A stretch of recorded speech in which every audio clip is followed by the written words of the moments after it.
샬롬, 피뿌림의 은혜 안에 거하시는 우리 해학교회 성도들과 공유하고 싶은 주님의 말씀입니다.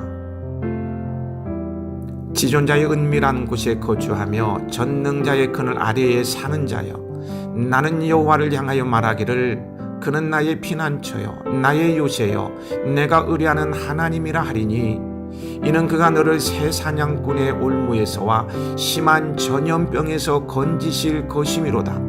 그가 너를 그의 깃으로 덮으시리니 내가 그의 날개 아래에 피하리로다. 그의 진실함은 방패와 손방패가 되시나니, 너는 밤에 찾아오는 공포와 낮에 날아드는 화살과 어두울 때 퍼지는 전염병과 밝을 때 닥쳐오는 재앙을 두려워하지 아니하리로다. 1000명이 내 왼쪽에서 10,000명이 내 오른쪽에서 엎드려지나 이 재앙이 내게 가까이 하지 못하리로다. 오직 너는 똑똑히 보리니 악인들의 보응을 내가 보리로다. 내가 말하기를 여호와는 나의 피난처시라 하고 지존자를 너의 거처로 삼았으므로 화가 내게 미치지 못하며 재앙이 내 장막에 가까이 오지 못하리니, 그가 너를 위하여 그의 천사들을 명령하사 내 모든 길에서 너를 지키게 하심이라. 그들이 그들의 손으로 너를 붙들어 발이 돌에 부딪히지 아니하게 하리로다. 내가 사자와 독사를 밟으며 젊은 사자와 뱀을 발로 누르리로다. 하나님이 이르시되 그가 나를 사랑한즉 내가 그를 건지리라. 그가 내 이름을 안즉 내가 그를 높이리라. 그가 내게 간구하리니 내가 그에게 응답하리라. 그들이 환난 당할 때에 내가 그와 함께하여 그를 건지고 영화롭게 하리라. 내가 그를 장수하게 함으로 그를 만족하게 하며 나의 구원을 그에게 보이리라 하시도다. 시편 91편 1절에서 16절의 말씀. 할렐루야, 사랑합니다. 승리하십시오.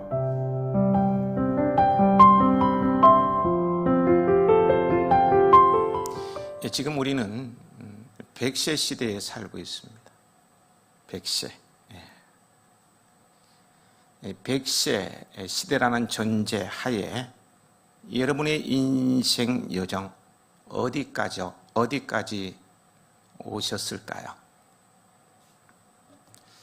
어디까지 오셨습니까? 구부능선 넘으신 분 계신가요? 백세 시대에? 아니면 7부능선, 5부능선, 아직 2부능선 안 된 분도 계신가요? 앞으로 어떻게 사실 계획인가요? 백세 시대에 되는 대로 막 사실 분은 안 계실 것 같아요. 그리고요, 정신없이 달려온 지나온 생애와 앞으로 살아갈 인생을 어떻게 표현할 수 있을 것 같습니까? 여러분의 삶의 모양을 말입니다. 정신없이 달려온 지나온 생애와 앞으로 살아갈 인생을 어떻게 표현할 수 있겠느냐는 거예요. 다음의 표현에 동의하신다면 고개를 끄덕여 보시기 바랍니다. 우리 인생 여정길에는 바람이 잘 날이 없고 때를 따라 강풍도 불고 태풍도 몰아치듯이 끊임없이 시험이 찾아오게 되어 있다. 이 일이 해결되는가 싶더니 저 일이 발생하고, 저 일이 마무리되는가 싶더니 그 일이 터진다. 이 시험은 아침 안개와 같이 은밀하게 찾아올 때도 있고 광풍과 같이 거세게 몰아치기도 한다. 동의하시는가요? 그래서 주님께서는 시험에 들지 않기 위해서 기도하라고 우리에게 말씀하셨던 거예요. 간혹 예수님을 믿기 때문에 우환이 찾아온다고 생각하는 분이 계십니다만, 하지만 그것은 짧은 생각입니다. 혹 찾아온다 할지라도요, 이기게 되어 있고 실현 후에는 오히려 영광이 기다리고 있을 뿐입니다. 그보다 중요한 것이 인생의 파고는 누구에게나 닥치게 되어 있다는 거예요. 예수님을 믿던 안 믿던 타 종교를 믿던 누구에게나 찾아온다는 거예요. 이것이 인생입니다. 다만 그 다가오는 시험을 어떻게 대처하느냐가 다를 뿐입니다. 기독교가 일반 종교와 다른 것은요, 다가오는 시험을 어떤 운명 이런 것으로 받아들이지 않는다는 거예요. 예수님을 믿으면 시험을 운명으로 받아들이지 않고 그 운명을 역동적으로 개척하며 창조해 나가게 됩니다. 그리고 이 세상의 생명의 종교는 우리 기독교밖에 없다는 사실입니다. 영생의 복음을 전하는 것은 기독교가 유일할 수밖에 없어요. 진리는 둘이 될 수 없고 하나이기 때문입니다. 참 진리 안에 거하는 여러분, 참 진리의 말씀을 붙잡으세요. 승리가 보장됩니다. 우리 기독교의 복음이 인간이 만든 종교와 차이점을 비교하는 좋은 예가 있어서 소개합니다. 이렇게 비교하면은 타 종교를 비하한다 이런 말씀을 간혹 하는 분이 있는데 저는 그런 사람이 못 됩니다. 그런 사람은 못, 그냥 예가 있어서 드는 것뿐이니까요. 그런 거 내려놓고 드시면 되겠습니다. 먼저 성경의 예를 들면은요, 지난 설교 본문이 이기도 하였더니 누가복음 7장에 나오는 이야기예요. 예수님께서 나인이라는 성으로 들어가시다가 한 과부가 슬피 울면서 상여 뒤를 따라가는 것을 보셨어요. 이 상여 안에는 하나밖에 없는 아들의 시체가 있었습니다. 예수님이 이 과부를 불쌍히 여기셔서 울지 말라라고 말씀하시고는요, 이 상여를 붙잡고 멈추게 하십니다. 그러시고는 청년아, 내가 네게 말하노니 일어나라 하시니 죽었던 청년이 일어나 앉아서 말도 합니다. 예수님은 그 청년을 어머니에게 돌려주었어요.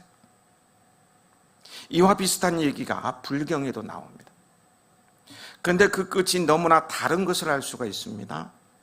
인도 구시라 성에 시달림이라는 숲속을 부처와 그 제자들이 거닐고 있었습니다. 그때 한 젊은 과부가 부처 앞에 달려와서 숨이 목에 차서 헐떡거리면서 부처님 나의 아들을 좀 살려주십시오라고 간청을 하는 것이었어요. 아니 왜 그러느냐, 저희 하나밖에 없는 아들이 앓다가 방금 죽었습니다.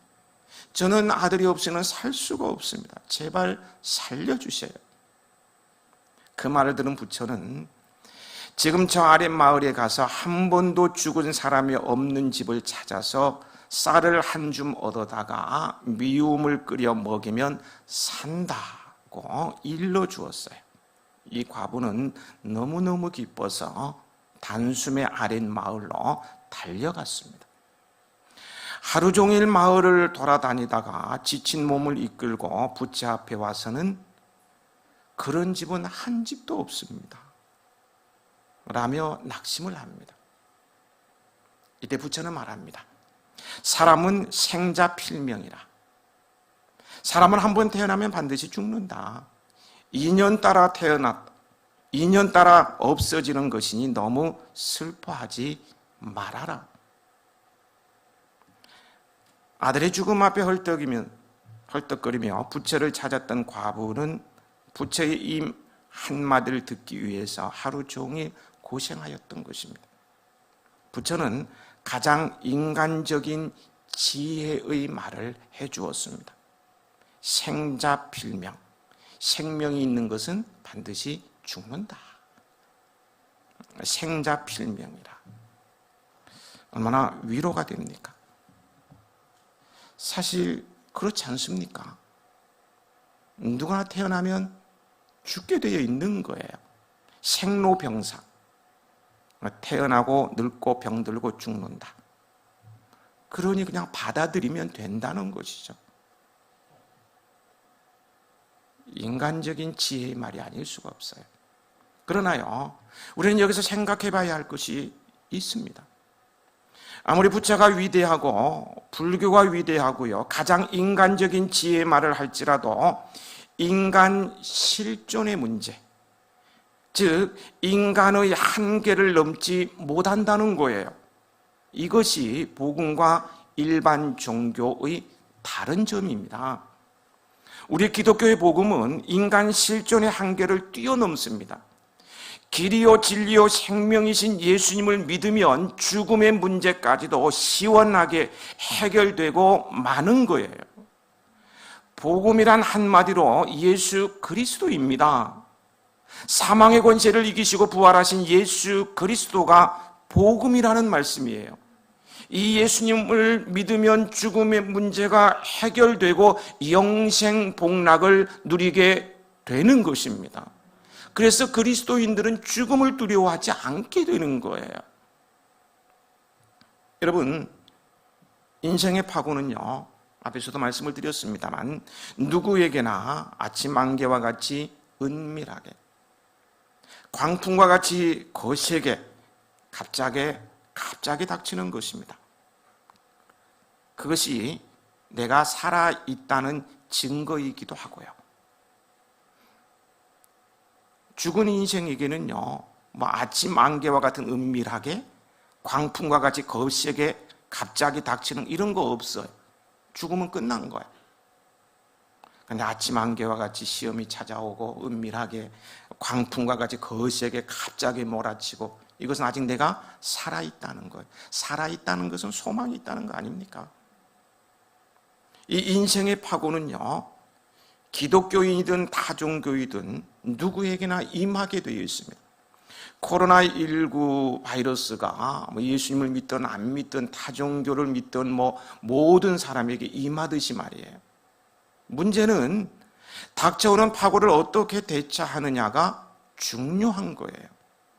그런데 하나님의 은혜로 인생 여정길에서 예수님을 믿음으로 복음을 받아들인 우리는 인생의 어떤 파고가 들어 닥친다 할지라도요, 이길 수 있는 힘, 어떤 파워, 이 능력이 있습니다. 우리 안에 복음이 있기 때문입니다. 복음이 있기 때문이에요. 주님이 함께 계시기 때문에 그 능력으로 우리는 인생의 파고를 헤치며 영원한 도성 천국의 승리의 입성을 하게 되어 있습니다. 이 믿음이 있으면 어떤 상황 속에서도 절망하지 않고요, 다시 일어설 수 있는 거예요. 이런 은복이 오늘 말씀을 들으며 다시 복음 앞에서는 여러분에게 있기를 축복합니다. 그래서 인생의 패배자가 아니고 진정한 승리자로 남은 인생 달려갈 수 있으시기 바랍니다. 오늘 본문의 배경을 말씀을 드리면 처음 예루살렘 교회 성도들이 큰 환난을 당하게 됩니다. 스데반의 순교 후에 박해가 너무 심해서요, 그들은 예루살렘을 떠나 유다와 사마리아와 땅끝까지 모든 땅으로 흩어져야만 했습니다. 사람이 가장 견디기 힘든 어려움은 세 가지라고 하죠.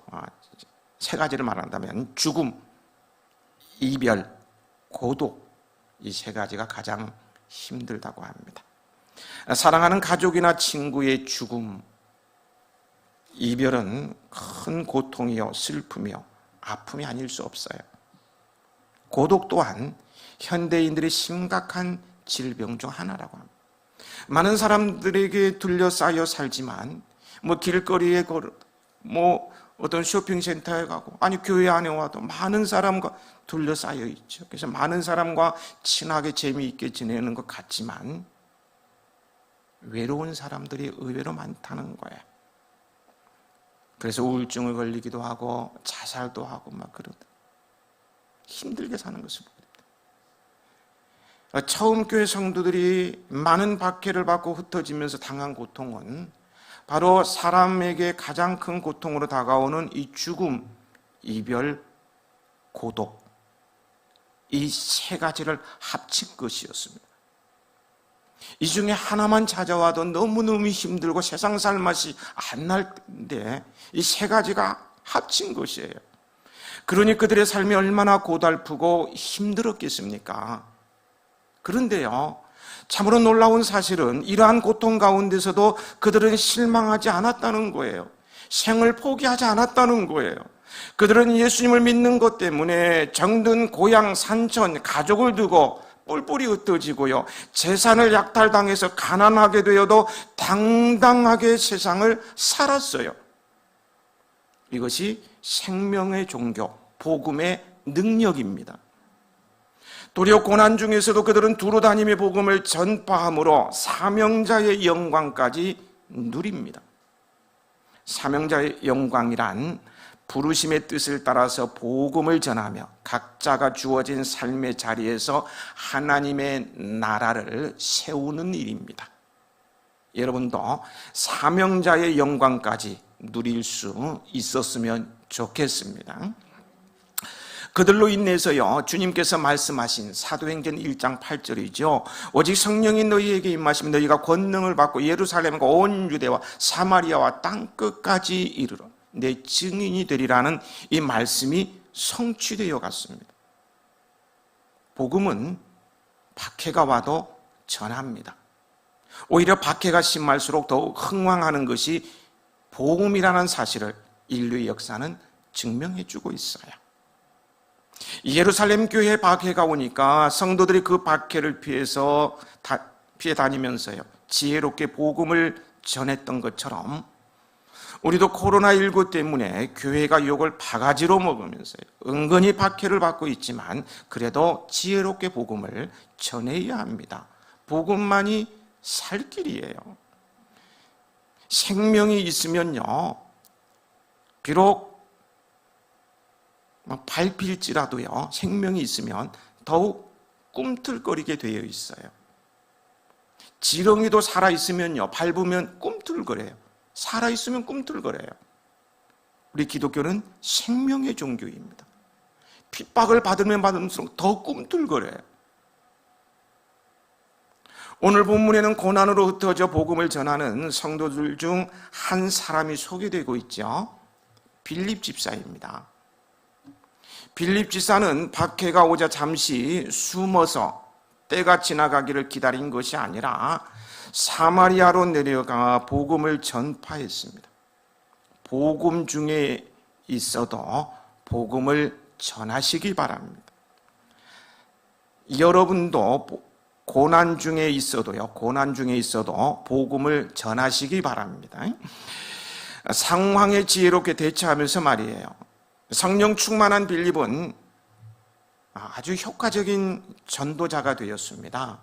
이런 그가 복음을 전할 때 어떤 일이 일어났는가에 대해서 오늘 본문은 말해주고 있는데요, 세 가지로 살펴볼 수 있을 것 같아요. 먼저 구원의 은혜가 임하였습니다. 빌립 집사가 복음을 전할 때 표적이 따랐다고 했습니다. 귀신이 결박되고요, 귀신들이 막 결박을 당하고 중풍병자들이 나음을 입고요, 못 걷는 사람들이 걷는 이런 기적이 일어났음을 7절은 말씀해 주고 있죠. 7절 함께 읽어보실까요? 많은 사람에게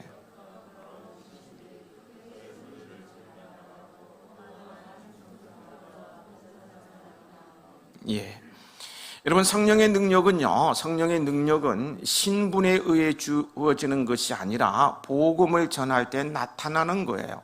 성령의 능력은 신분에 의해, 목사이기 때문에 성령의 능력이 나타나고, 목사이기 때문에 기적을 행하고, 사역자이기 때문에 놀라운 능력을 소유하는 게 아니라는 거예요.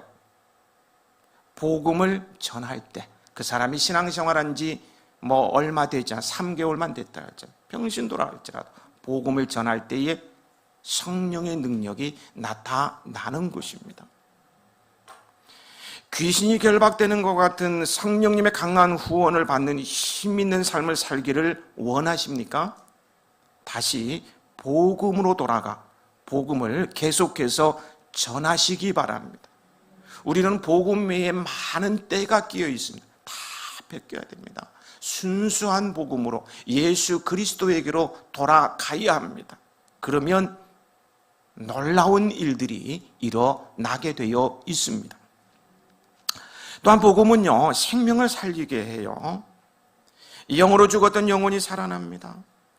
복음은 사람의 변화를 주도해 나가요. 어떤 사람이라도 복음을 받아들이면 그 인생이 달라지게 됩니다. 예수 그리스도의 복음은 이 세상의 그 어떤 사상 철학보다도 뛰어나요. 복음은 이론이 아니고 한 영혼을 죄악의 깊은 수렁에서 구원해내는 능력이에요. 그래서 복음을 받아들이면 사람들이 바뀌고요, 사명자의 삶을 살아가는 모습들을 제자 훈련, 복음생활 훈련, 이런 훈련의 과정을 통해서 참 많이 경험했어요. 당시 세계 최대의 제국인 애굽을 굴복시키고, 어마어마한 나라죠. 애굽이란 나라가 지금 미국도 비교가 안 될 정도로 어마어마한 강한 이 애굽을 굴복시키고요, 이스라엘을 출애굽시키신 하나님의 능력은 오늘날도 복음의 위대한 능력으로 계속 나타나고 있습니다. 복음은 한 인격 안에서도요, 놀라운 역사를 일으킵니다. 교만한 자를 겸손하게 만들고요, 악한 사람을 선하게 세웁니다. 복음은 부정적이고 소극적인 사람을 긍정적이고 능동적인 사람으로 바꾸어 놓아요. 복음은 육체와 영혼에 병든 사람을 치료합니다. 복음은 모든 믿는 자에게 구원을 주시는 하나님의 능력입니다. 둘째로, 복음을 전할 때에 화평하게 하는 역사가 나타납니다. 나도 화평하고 복음을 듣는 사람도 평화롭고, 이 화평의 역사가 나타납니다. 6절에 보면은요, 사마리아 사람들이 빌립이 전하는 복음을 듣고 또 표적을 보고는 한 마음으로 그가 말하는 것을 따랐다고 증언하고 있는데요, 같이 읽어보겠습니다. 6절입니다. 무리가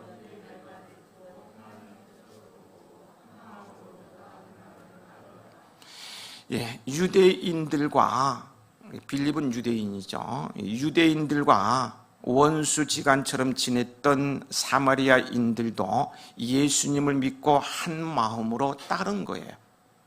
이는 복음은 사람들을 화평하게 하는 능력이 있음을 나타내주고 있어요. 평소 사마리아인과 유대인들은 여러분들도 알다시피요, 원수와 같이 여기고요, 서로 상종도 안 했어요. 만나면 누가 먼저 침 뱉느냐, 누가 먼저 돌멩이 던지느냐, 이런 관계였어요. 그들의 땅은 지나가지도 않았습니다. 그래서 유대인들은 사마리아인들을 이방인과 같이 취급하면서요, 그들과의 접촉을 꺼려했습니다. 또 반면에요, 이스라엘 공동체에서 소외된 사마리아인들은 자기들을 배척하는 유대인들을 증오했어요. 그런데 예수 그리스도의 십자가 복음이 이 유대인과 사마리아인들을 화해하게 만든 거예요. 복음은 유대인인 빌립과 사마리아인을 하나로 화합하게 만들었습니다. 이처럼 복음은 화목하게 하는 능력이 있습니다. 복음의 사람은 화목의 사람입니다. 복음의 사람인 성도 간에는 다툼, 미움이 없는 것이 정상입니다. 그죠? 나는 복음의 사람인가요? 어젯밤에 누구 미워하지 않으셨습니까? 사람들은 수많은 방법으로 하나님과 또 인류 간에 화평을 도모해 왔지만 어느 것도 성공을 거두지 못했어요. 우리를 위해 십자가에서 희생하신 예수 그리스도의 복음만이 인류를 갈등과 분쟁에서 해방시키고 하나가 되게 만듭니다. 또한 복음은 사마리아인들과 하나님과 화평하게 만들었습니다.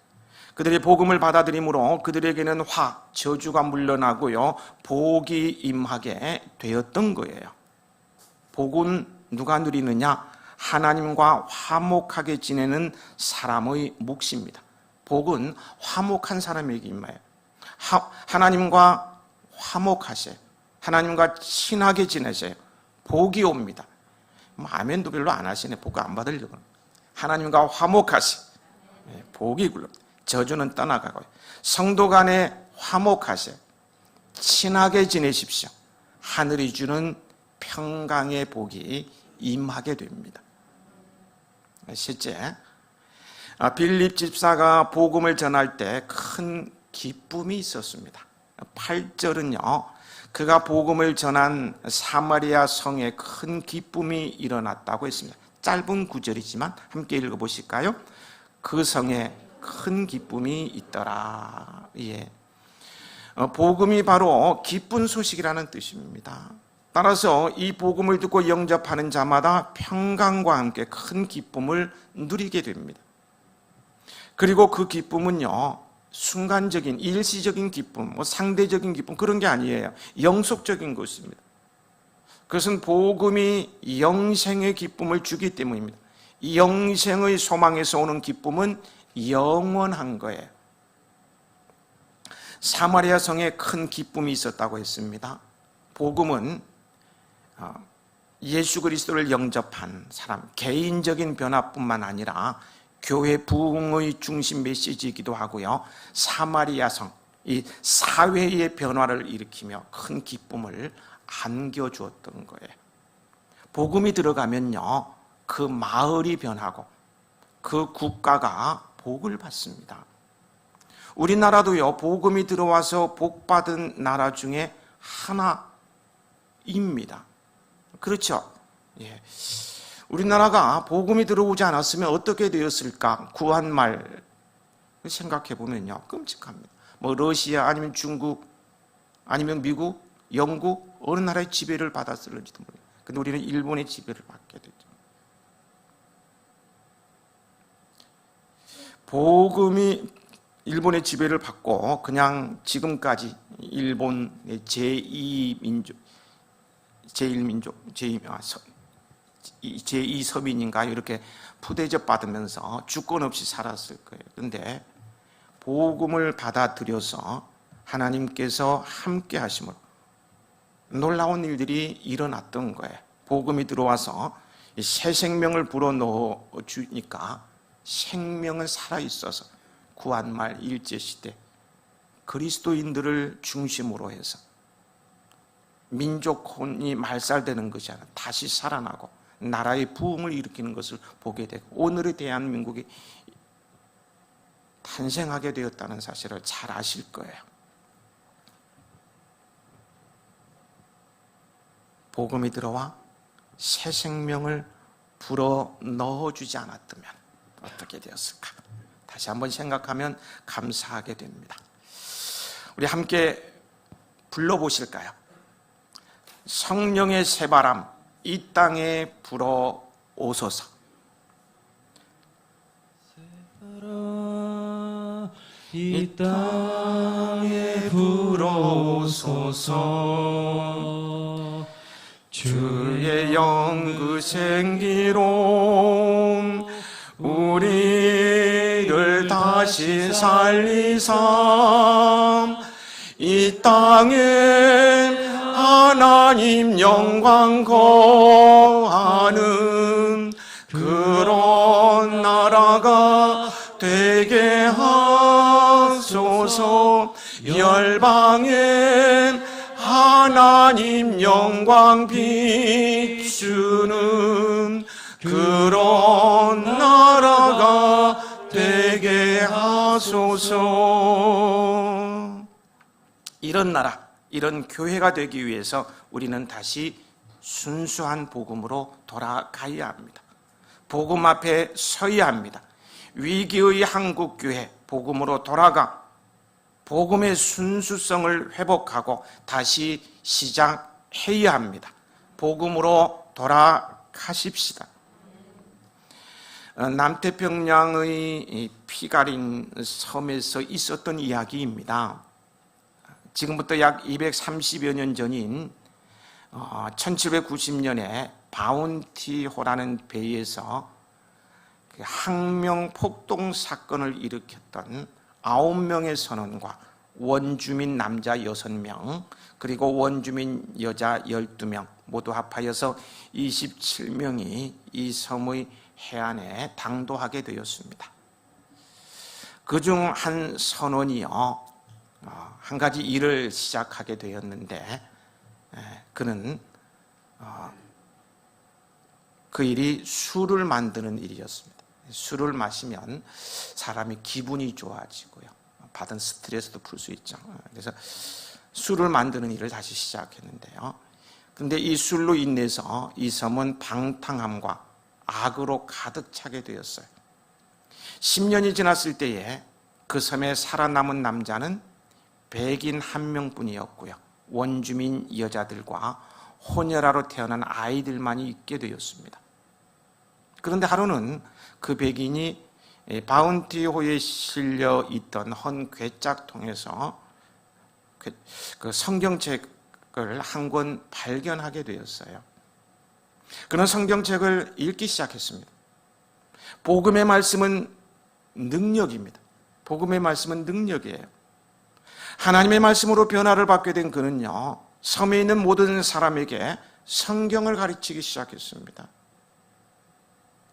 그런데 그 섬의 사람들이요, 이 하나님의 말씀 복음을 받아들이기 시작하니까요, 놀라운 일들이 일어난 거예요. 모두가, 한 사람도 예외가 없이 모두가 변화받아서 새 삶을 살게 되었던 것입니다. 방탕함이라는 걸 찾아볼 수가 없어요. 범죄가 없는 섬이 된 거예요. 그래서 1808년 피가리 섬을 지나간 미국의 토마스 호의 선원들은 그 섬에는 술도 없었고 범죄도 없었고 게으름도 없었고 감옥도 없었다라고 전했습니다.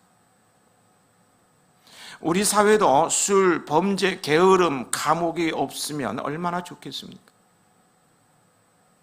경찰이 범죄와의 전쟁을 선포하고 대대적인 단속을 벌여도 그때만 반짝이지 마치 비웃기라도 하듯이 우죽순처럼 유흥업소는 늘어나고 범죄는 증가되고 있는 현실이에요.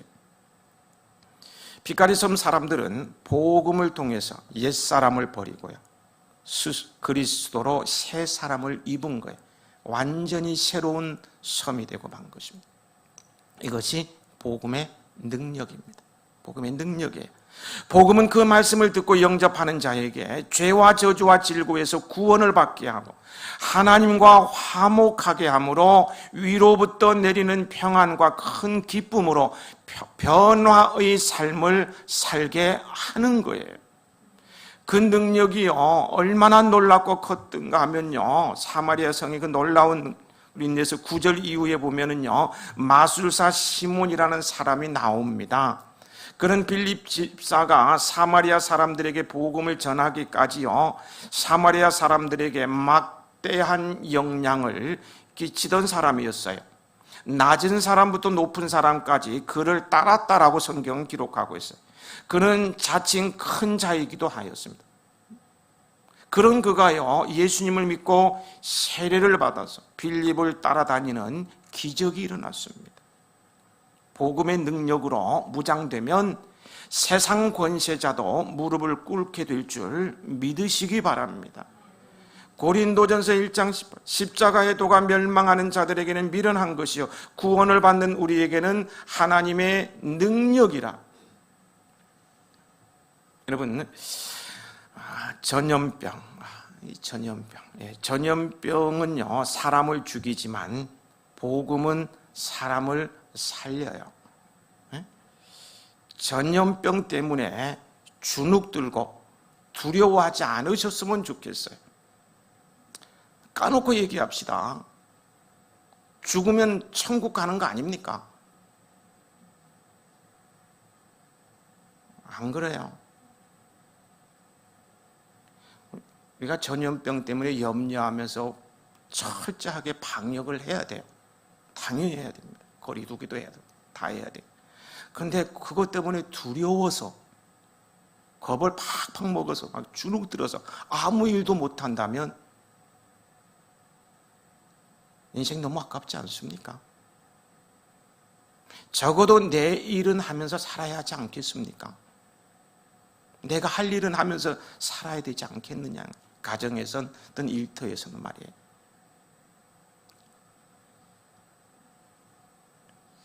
마음이 많이 아파요. 전염병은 사람을 죽여도 사람은 죽어요. 복음은요, 사람을 살립니다. 인간의 영혼을 장악하고 생활을 변화시키는 것이 복음이에요. 복음은 보잘것없는 작은 시골 동네 나사렛에서 시작한 것이지만 세계를 정복했습니다. 세계의 모든 종교는 그 발생 지역을 벗어나지 못하였어요. 불교와 유교는 동양권을 벗어나지 못했고요. 회교는 중동 지역을 벗어나지 못했어요. 그러나 그들이 나사렛 예수라고, 예수를 나사렛에서 태어난 사람이라고, 그 우범 지역, 못난 사람들만 모이는 나사렛에서 태어났다고 이 나사렛 지역에 묶어 놓았던 그런 기독교는요, 세계인의 종교가 되었어요. 로마, 당시 세계를 지배했던 로마, 예루살렘의 권력이 합한 막강한 세력도 기독교가 지배해버리고 만 거예요. 정복해버렸어요. 복음의 능력은 어떠한 경우에도 포기하지 않는 사람, 최선을 다하는 사람을 만들어서 위대한 일을 이루게 하는 것입니다. 여러분은 고난 중에서도 할 일을 찾아서 최선을 다하고요, 복음의 능력, 십자가의 은혜로 충만하여서 주어진 인생길 승리하는 그리스도인이 되시길 바랍니다. 복음의 능력은 인간의 한계 상황을 뛰어넘습니다.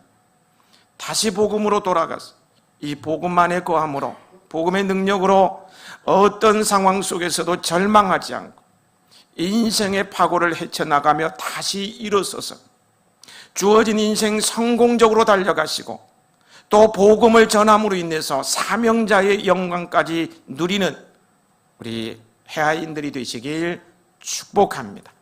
내가 복음을 부끄러워하지 아니하노니 이 복음은 모든 믿는 자에게 구원을 주시는 하나님의 능력이 됨이라.